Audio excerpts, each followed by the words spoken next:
নমস্কাৰ বন্ধু বান্ধৱসকল, আপোনালোক সকলোকে মোৰ লাৰ্ণ এণ্ড বাৰ্ণ চেনেললৈ স্বাগতম।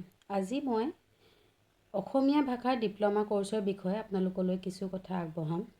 আজিকালি অসমত বিশেষকৈ অসমীয়া ভাষাটো প্ৰায় বাধ্যতামূলক হৈ গৈছে। যিসকলৰ ক্লাছ 10লৈকে অসমীয়া ভাষা নাই, তেওঁলোকে অসম সাহিত্য সভাৰ অধীনত ডিপ্ল'মা কোৰ্চটো ল'ব পাৰিব। আৰু এতিয়া টেটৰ ক্ষেত্ৰতে মই ক'ব বিচাৰিছোঁ, উচ্চ আৰু উচ্চতৰ মাধ্যমিক বিদ্যালয়ত যিবোৰ অসমীয়া মিডিয়ামৰ স্কুল আছে, সেইবিলাকত শিক্ষকতাৰ বাবে অসমীয়া ভাষাটো ক্লাছ 10লৈকে থকাটো বাধ্যতামূলক। আৰু যিসকলৰ নাই, সেইসকলে ডিপ্ল'মা হিচাপে অসমীয়া ভাষাটো ল'ব লাগিব। আৰু এইটো কেনেকৈ ল'ব পাৰিব আপোনালোকে চাওক।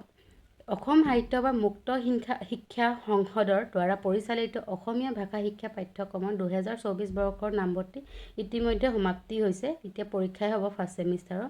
তেওঁলোকে কৈছে যে ক'ত ল'ব পাৰি। 9টা কেন্দ্ৰ আছে আমাৰ।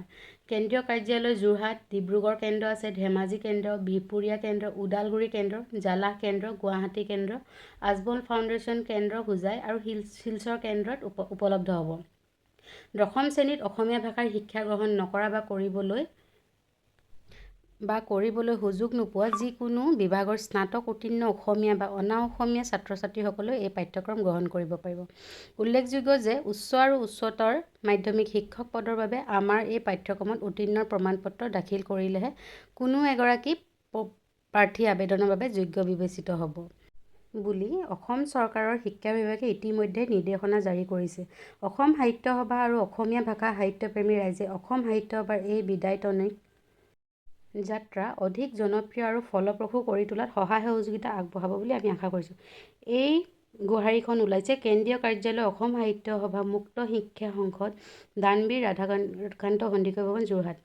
আৰু এয়া অলৰেডি 24 বৰ্ষৰ নামভৰ্তি হৈ গৈছে। মই আপোনালোকক এটা জনাবৰ বাবেহে এইখন দেখুৱাইছোঁ। আপোনালোকে যদি এডমিশ্যন ল'ব বিচাৰে, প্ৰত্যেক বছৰ নৱেম্বৰ ডিচেম্বৰ মাহত তেওঁলোকৰ সৈতে যোগাযোগ কৰিব।